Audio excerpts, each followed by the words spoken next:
आता या आपल्या परिमेय व अपरिमेय ह्या संख्या ह्या धड्यामध्ये परिमेय संख्या म्हणजे काय ते आपलं बघून झालेलं आहे. म्हणजे त्याच्यात सगळे पूर्णांक संख्या पूर्णांक असं सगळे मिळून जे काही संख्या सेट म्हणजे संख्या संच होतो त्याला परिमेय म्हणतात. त्याच्यावरच्या प्रक्रियाही आपण ऑलरेडी 5वी 6वी मध्ये बघितल्या, ज्या पूर्णांकावरील प्रक्रिया आहेत त्या सगळ्या बघितलेल्या आहेत. म्हणजे बेरीज कशी करायची, वजाबाकी कशी करायची वगैरे आपण बघितलेलं आहे. त्याच्यानंतर त्याच्या पुढे जाऊन आणखीन कोणत्या संख्या आहेत कारण की ज्या परिमेय नाहीत, तर त्या संख्या कोणत्या आहेत, तर समजा वर्गमुळात 2 म्हणजे 2 ही मूळ संख्या आहे, तिचं जर वर्गमूळ काढायचं झालं किंवा वर्गमुळात 17, तर अशा पद्धतीच्या ज्या संख्या आहेत त्या संख्यांना सगळ्यांना काय म्हणायचं, अपरिमेय संख्या. ज्या मूळ संख्या आहेत त्यांचं वर्गमूळ अशा पद्धतीने दिलेलं असेल तर त्यांना म्हणायचं अपरिमेय संख्या. मग परिमेय संख्या ह्या संख्या रेषेवर दाखवता येतात हे आपण बघितलेलं आहे. मग तशा अपरिमेय संख्या पण संख्या रेषेवर दाखवता येतील का, तर त्या संख्या सुद्धा या रेषेवर दाखवता येतात. त्यात दाखवणं थोडं कठीण आहे. प्रत्येक संख्या दाखवायची म्हटली तर आपल्याला थोडं भूमितीचा आधार घ्यावा लागेल, पण ह्या संख्या सुद्धा संख्या रेषेवर आपण दाखवू शकतो. आता ह्याच्या सुद्धा बेरीज वजाबाकी कशा करायच्या, त्याचे काय नियम आहेत, का कौसात असेल तर कौसाच्या बाहेर घेता येतं का वगैरे, हे सगळे नियम हळूहळू तुम्हाला येतीलच. पण ह्या सगळ्या टाईपच्या संख्यांना म्हणायचं अपरिमेय संख्या. त्याच्यात आपण परिमेय संख्यांमध्ये 22/7 किंवा 3.1428 अशी साधारण संख्या आपण बघितली होती. जो पाय हा जो बघितलाय आपण, म्हणजेच काय म्हणतो आपण, हा गुणोत्तर आहे. कशाचं गुणोत्तर आहे, तर परिघाचं. पाय म्हणजे कशाचं गुणोत्तर आहे, तर परिघ आणि त्याचा व्यास याचं गुणोत्तर आहे पाय. म्हणजे ही संख्या साधारण 22/7 इतकी येते, म्हणून आपण पायची किंमत घेताना 22/7 किंवा 3.1428 अशी घेतो. तर ही जी आता ह्या दोन्ही परिमेय संख्या आहेत, ही पण परिमेय संख्या आणि ही पण परिमेय संख्या आहे. पण एक्झॅक्टली जर आपण वर्तुळ काढलं तर त्याचा परिघ घेतला आणि त्याचा व्यास घेतला आणि त्याचं जे गुणोत्तर येईल आणि ते जे त्याला जो आपण पाय म्हटलेला आहे, या पाय संख्येला किंवा ह्या पायला मात्र आपण काय म्हणतो, अपरिमेय संख्या. त्यामुळे पाय ही अपरिमेय संख्या आहे, पण आपण व्यवहारात किंवा याच्यात साधारणतेची व्हॅल्यू 22/7 किंवा 22/7 म्हणजे 3.142 वगैरे आहे, म्हणून ती आपण साधारण ती व्हॅल्यू आपण किंवा किंमत आपण कॅल्क्युलेशनसाठी वापरतो. तर ह्या सगळ्या अपरिमेय संख्या म्हणतात. पाय म्हणा, वर्गमुळात 17 म्हणा किंवा वर्गमुळात 11, ज्या मूळ संख्यांचे वर्गमूळ आहेत त्या अशा टाईपच्या सगळ्या अपरिमेय संख्या आहेत. मग ही जर अपरिमेय संख्या असेल तर कॉम्बिनेशन समजा आपण घेऊ. कॉम्बिनेशन म्हणजे एकत्र जर आपण अशी घेतली तर त्या संख्या कशा ओळखायच्या अपरिमेय. समजा असं म्हटलं आपण की 5 ही परिमेय संख्या आहे, पण 5 वर्गमुळात 2 अशी एकत्र संख्या असते. ही एकच संख्या आहे, 5 वर्गमुळात 2 ही एक संख्या आहे, तर ही संख्या कशी येणार, अपरिमेय संख्या येणार. तर कारण ही आपल्याला अशा टाईपची उत्तरं कुठे येतात, भूमितीत येतात. वर्गमुळात 2 वर्गमुळात 3 वगैरे, कारण आपण क्षेत्रफळ परिघ यांचे सगळ्यांचे फॉर्म्युले बघितलेले आहेत, तर त्याच्यात कुठेतरी तुम्हाला हे येईल. आता अपरिमेय संख्या ही संख्या रेषेवर दाखवता येतात का, जशा परिमेय दाखवल्या त्या आपण तेवढे छेद करायचे आणि मोजत जायचं. तर अशा पद्धतीने अपरिमेय सुद्धा दाखवता येऊ शकतात. एक संख्या आपण बघूया इथे की कशी दाखवली जाते, त्याचं ती कशी काढायची की कसा भूमितीचा आधार घ्यायचा एवढं लक्षात ठेवा, मग तुम्ही तशा टाईपच्या दाखवू शकता.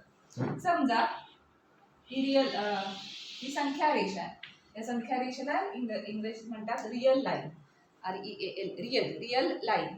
त्याला आपण मराठीत म्हणणार आहोत वास्तव संख्या संच. आता ही संख्या संचांची ही लाईन झाली की आपल्याला माहिती आहे इथे मध्ये असणारे 0, त्याच्यानंतर उजवीकडे असणारे धनसंख्या, डावीकडे असणारे ऋणसंख्या. साधारण आपण थोड्या अंतरावर घेऊया. इथे समजा इथे 1 आणि इथे 2 आणि इथे -1 आणि इथे -2 अशा पद्धतीने आहे. आता समजा वर्गमुळात 2 ही संख्या जर आपल्याला काढायची, या संख्या रेषेवर जर काढायची असं झालं तर त्यासाठी थोडासा भूमितीचा आधार घ्यावा लागेल. म्हणजे भूमितीत 7वीला झाले आपल्याला पायथागोरस सिद्धांत. आता पायथागोरस सिद्धांत आठवतोय का, काय होता तो, काटकोन त्रिकोणाच्या संदर्भात होतं. काटकोन त्रिकोणाच्यासाठी काय होतं की समजा असा काटकोन त्रिकोण असेल, समजा हा असा आहे A हा बी आणि सी या ठिकाणी काटकोन आहे. तर पायथागोरस सिद्धांत काय सांगतो, कर्णवर्ग म्हणजे हा AC वर्ग जो काही आहे तो किती असणार आहे, AC वर्ग म्हणजे AB वर्ग आणि BC वर्ग ह्या दोघांची बेरीज असणार. काटकोन करणाऱ्या बाजूंच्या वर्गांची बेरीज म्हणजे कर्णवर्ग येतं असं आपल्याला सांगतं. आता वर्गमुळात 2 ही आपल्याला संख्या तिथे दाखवायची आहे. त्यासाठी आपल्याला पायथागोरस सिद्धांत माहिती असायला हवा, तो आपल्याला झालेला आहे. त्याच्यानंतर वर्तुळाचा काय विशेष आहे, वर्तुळ ह्याचं काय विशेष आहे बघूया आपण. समजा हे एक वर्तुळ असेल आणि ही जर त्रिज्या असेल, हे वर्तुळ केंद्र आहे ही OA, ही जर वर्तुळाची त्रिज्या असेल ती समजा काहीतरी 2 सेंटीमीटर काहीतरी आहे, तर ही पण त्रिज्या होणार आहे OB. मग OB ही त्रिज्या किती होणार आहे, ती पण सेम 2च होणार आहे. जर OA ही 2 असेल, कारण वर्तुळ आपण काढताना सेम अंतर घेऊन कंपासमध्ये वर्तुळ काढतो ना, त्यामुळे त्रिज्या ही सगळ्या ठिकाणी तीच असणार आहे. म्हणजे इथे पण 2 असेल, ते इथे काढली तरी इथे पण 2 असेल, कुठेही वर्तुळावर ही त्रिज्या किती असणार आहे, 2. म्हणजे ते अंतर O पासून A पर्यंतचं अंतर हे नेहमी 2 असणार आहे. आता आपल्याला ह्या रेषेवर वर्गमुळात 2 हे जर दाखवायचं असेल तर आपल्याला वर्गमुळात 2 त्रिज्येचं जर वर्तुळ काढता आलं तर आपल्याला ते अंतर वर्गमुळात 2 आहे त्रिज्येचं असं आपण म्हणू शकतो. मग त्यासाठी पायथागोरस आपण थोडासा वापरूया. समजा या पायथागोरस मध्ये इथे जर 1 असेल, AB ची बाजू 1 असेल आणि BC पण एक युनिट कुठलंही घ्या, सेंटीमीटर घ्या, फूट घ्या, इंच घ्या, कुठलंही घ्या. AB 1 आहे आणि BC पण 1 आहे. जर आपण याच्यात घातलं तर किती होणार आहे, 1 चा वर्ग अधिक 1 चा वर्ग, 1 चा वर्ग 1 अधिक 1 म्हणजे झालं 2. म्हणजेच AC वर्ग कर्णवर्ग बरोबर किती आलं 2. म्हणजेच AC कर्णवर्ग म्हणजे वर्गमूळ ह्याचं काढलं तर वर्गमुळात 2 असे येणार. AC ची लांबी किती येणार, वर्गमुळात 2. म्हणजे आपल्याला इथे वर्गमुळात 2 हे जर दाखवायचं असेल तर तेवढ्या त्रिज्येचं, त्रिज्या म्हणजे रेडियस, तेवढ्या रेडियसचं किंवा तेवढ्या त्रिज्येचं वर्तुळ आपल्याला काढावं लागेल. सगळं वर्तुळ काढायचं नाही, ती त्रिज्या आपल्याला तेवढं अंतर फक्त आपल्याला हवंय. मग त्यासाठी काय लागतं, हा जर 90 अंशाचा कोन असेल तर पाया 1 एककाचा हवा आणि ही काटकोन करणारी बाजू 1 एककाची असेल तर आपल्याला तसं त्याच्या कर्णाची लांबी ही किती असणार आहे, वर्गमुळात 2. आता जसं ह्या त्रिकोणाला आहे तसं दुसरा त्रिकोण असाच्या असा काढला तर त्याचं वेगळं येईल का, ज्याची ही बाजू 1 आहे आणि ही बाजू 1 आहे त्याचा कर्ण नेहमी काय असणार आहे, वर्गमुळात 2च असणार आहे, हे नक्की आहे. मग आपल्याकडे 1 युनिट म्हणजे 0 पासून 1 पर्यंत 1 युनिट किंवा 1 एकक अंतर दिसतच आहे. मग ह्या ठिकाणी जर मी काटकोन त्रिकोण काढला आणि तो अशा पद्धतीने काढला की 0 ते 1 अंतर किती आहे, 1 एकक आहे. मग असंच 1 एकक एवढं अंतर घेऊन मी इथे अजून एक अशी जर रेष काढली तर हा काटकोन त्रिकोण होईल आणि हा कर्ण म्हणून मी ह्या ठिकाणी असा जोडला तर काटकोन त्रिकोण होईल आणि 90 अंश कुठे असणार आहे, इथे असणार आहे. आता मी काय केलंय, 0 ते 1 पर्यंतचं अंतर किती घेतलंय, 1 एकक घेतलंय. त्याच्यानंतर इथपासून इथपर्यंत अंतर किती घेतलंय, 1 एकक घेतलंय. हे समजा ह्याला मी ABC म्हटलं, हा A हा B आणि C. तर ABC काय दिसतंय, AC हा कर्ण आहे, AB ची लांबी 1 आहे, BC ची लांबी 1 आहे. मग AC बरोबर काय होणार आहे, AC वर्ग बरोबर AB वर्ग अधिक BC वर्ग. पण या दोघांची लांबी 1 1 वर्ग असल्यामुळे 1 अधिक 1 बरोबर 2. म्हणून AC किती होणार, कारण AC वर्ग बरोबर 2 आलं. दोघांचं वर्गमूळ घेतलं की 2चं नाही काढता येत आपल्याला असं डायरेक्ट, मूळ संख्या आहे ती, तर वर्गमुळात 2 अशी ती राहणार आहे. म्हणजे थोडक्यात A पासून C पर्यंतची लांबी किती झाली, वर्गमुळात 2, कारण हे 1 आलं हे 1 आलं, त्यामुळे ही लांबी झाली वर्गमुळात 2. आता ही जर एवढी रेडियस घेऊन जर मी सर्कल म्हणजे वर्तुळ काढायला गेले तर रेडियस म्हणजे त्रिज्या सगळ्या सर्कलची सगळ्या वर्तुळाची सेमच राहणार आहे हे सगळीकडे. त्यामुळे आपण काय करायचं, इथे आता कंपासमध्ये AC इतकं जर अंतर घेतलं तर ते अंतर किती होईल, वर्गमुळात 2. आणि वर्गमुळात 2 हे जर त्रिज्या घेतली तर ते वर्तुळ या रेषेला जिथे छेदेल तिथे पण ती त्रिज्याच येणार आहे आणि तेवढंच अंतर येणार आहे. त्यामुळे आपण हे कंपास घेतलेला आहे. कशी प्रोसेस केली लक्षात आलंय, आपण ह्या तत्वाचा आधार म्हणजे हे जे आहे पायथागोरस सिद्धांत ह्याचा आधार घेतलाय.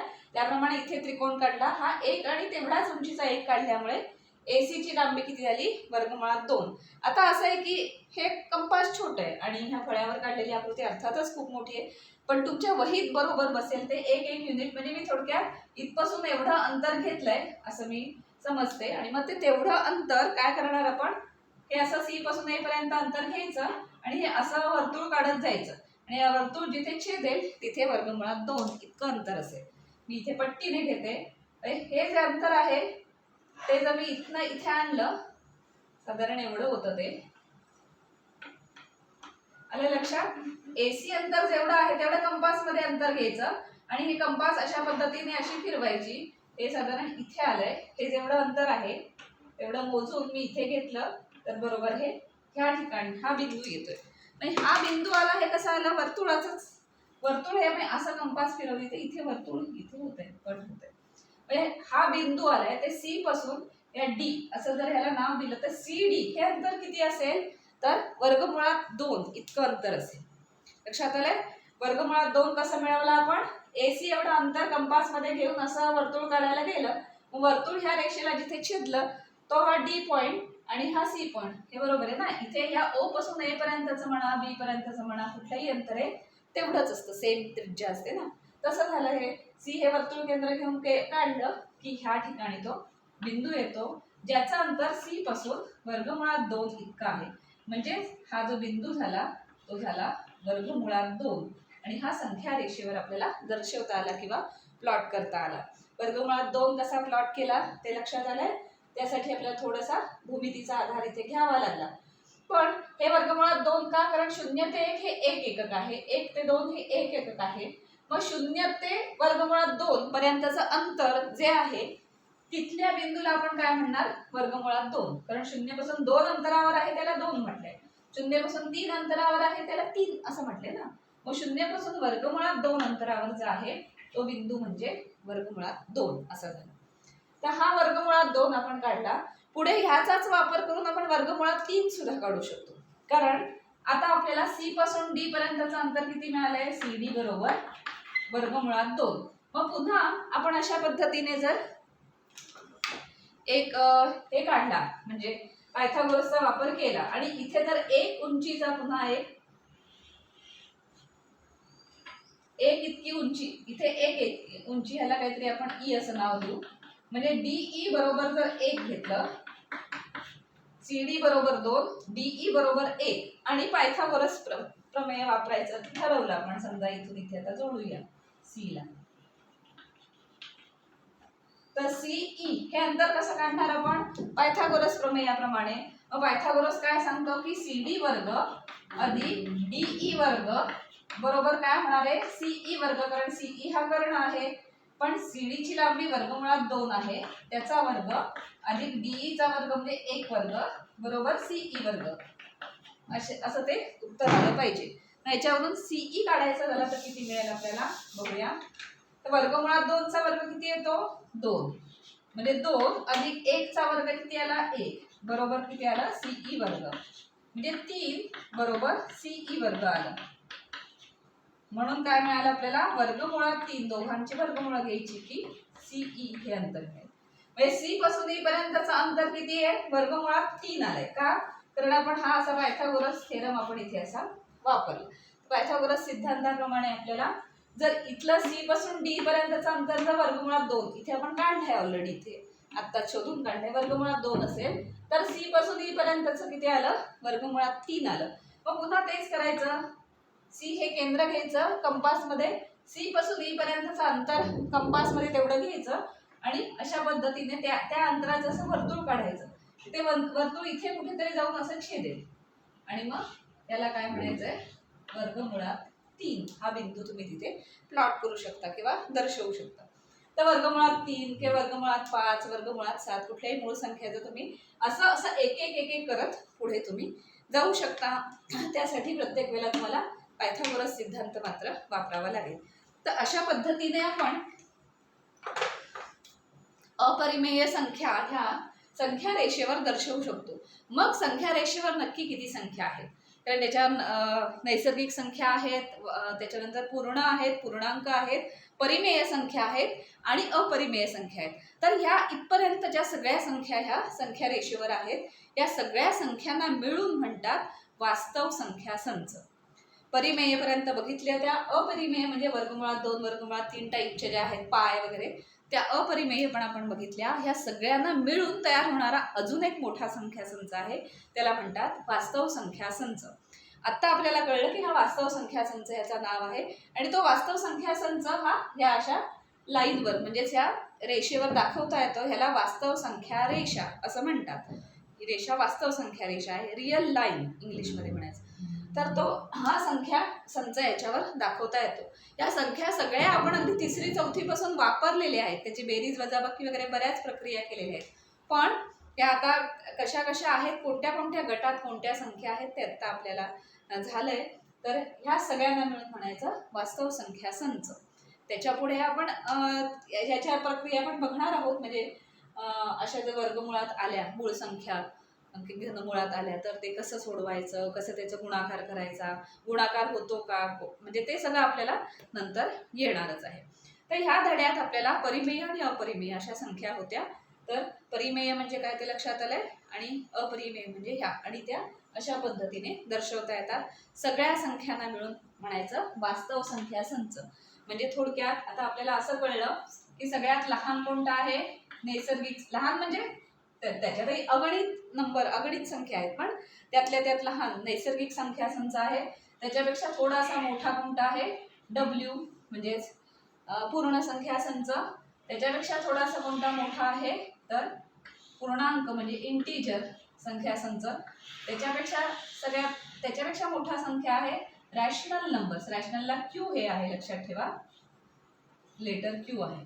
तर त्याच्यापेक्षा मोठा असणारा कोणता संख्या संच आहे, रॅशनल संख्या संच. आणि रॅशनल म्हणजे परिमेय. आणि त्याच्यापेक्षाही अजून मोठा, ज्याच्यात परिमेय पण आहेत आणि अपरिमेय पण आहेत, त्याला म्हणायचं वास्तव संख्या संच. इंग्लिशमध्ये म्हणतात त्याला रिअल नंबर्स. त्यामुळे असा आर काढायचा, म्हणजे ह्या सगळ्यात मोठा कोणता आहे तर आर किंवा रिअल नंबर संख्या संच. त्याच्यात ह्या सगळ्या संख्या येतात. आर हा सगळ्यात मोठा आहे. याच्या पलीकडे जाऊन कुठला संख्या संच आहे का, कारण आपण वर्गमुळात 3चं तर बघितलं, पण वर्गमुळात वजा 3चं काय होतं, ही संख्या काय आहे आणि ती संख्या कुठल्या गटात जाते, कुठल्या संचात जाते, हे सध्या आपल्याला अभ्यासाला नाहीये. त्यामुळे आपण हे बघणार नाही. अजून एक अजून एक मोठा धडा होईल ह्याच्यावर. तर वर्गमुळात वजा संख्या आली तर तिचं काय होतं वगैरे हे नंतर तुम्ही जेव्हा 10वी 11वीत वगैरे जाल तेव्हा तुम्हाला लक्षात येईल की ह्या संख्या कुठल्या गटात जातात. आत्ता तुम्हाला 8वी 9वी 10वी पर्यंत तरी सगळ्यात मोठा संच तुमच्यासाठी वास्तव संख्या संच म्हणजेच रिअल लाईन्स आहे, ज्याच्यात परिमेय आणि अपरिमेय सगळ्या संख्या आहेत, आणि तो अशा पद्धतीने संख्या रेषावर संख्या संच दाखवता येतो. धन्यवाद.